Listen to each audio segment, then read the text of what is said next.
Hey, what's going on, elite owners? Today I'm going to be showing you how to check your engine oil level in a 2020 GLS. First, you're going to hit your home button. When you hit your home button, you're going to see the menu appear. Once you see the menu appear, you're going to swipe to the right on your thumb touch. We're going to swipe to the right until we see service. Once we see service, you're going to push the thumb touch button in.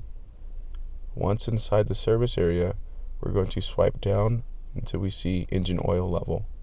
Once you see engine oil level selected, push in on your thumb touch, and that's how you check your engine oil level in a 2020 GLS.